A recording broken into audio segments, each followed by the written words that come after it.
Hello and welcome to Math Lessons with Linda. Today's lesson is going to be another example on how to factor trinomials, except today we are going to look at problems where the a value is greater than 1. Let me show you what I mean by the a value being greater than 1. Here's our trinomial today, 3x squared plus 7x plus 2. Now, the a value is the coefficient that comes before the squared term. So in this case, the a value is 3. In previous problems, we have not had a number other than 1 there.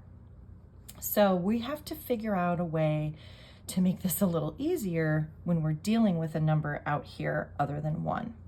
And we are going to use something called the AC method.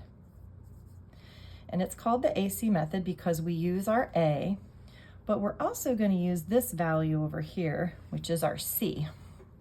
And follow with me, this is what we're going to do. We are going to turn it into a problem like what we've done previously. I'm going to take my a value, which is 3, and I'm going to multiply it by my c value, which is 2. And if you remember previously, we have used our x method here.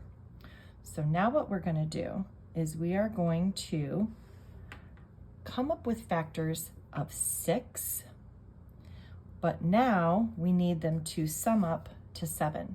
So this is like we have done before. We want the product to be 6, and we want the sum to be 7. Okay, so factors of 6 are 1 times 6 and 2 times 3. So I need them to add up to 7. Sometimes we need a difference of 7. It depends on the problem and the signs we have, but today we need them to add up to 7. So I think I'm going to choose 1 and 6. So I have a 1 here and a 6 here. Now, because we're doing this problem a little bit differently, when we go back to do our factors, we also do that a little differently. I'm going to go back and keep my original 3x squared. But now what I'm going to do is this 1 and this 6, instead of having 7x, I now have a 1x and a 6x, which I'm just writing this a different way. And I'm going to keep my 2. So the a and the c numbers come back, and I've just changed the 7 into 2 different terms. Okay, so now we get into something that we've talked about, which is factoring by grouping.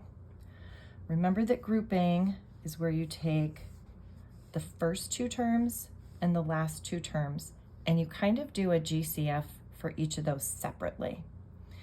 So over here, my GCF is not a number in this case, it's a variable. It is x. So I'm going to factor out an x from both of these, and I get left with a 3x plus a 1. Don't forget your 1 is still here. Now I'm going to do a GCF for these terms, which it is a number in this case. It is 2. So when I factor out a 2, that leaves me with 3x. And then don't forget 2 divided by 2 is 1. Now, this is what we want. We want these parentheses to be the same because now I can use the x plus 2 as one of my factors and the 3x plus 1 as my other factor. And here is my factored trinomial. I used the AC method because I had an a value greater than 1, and I got my solution.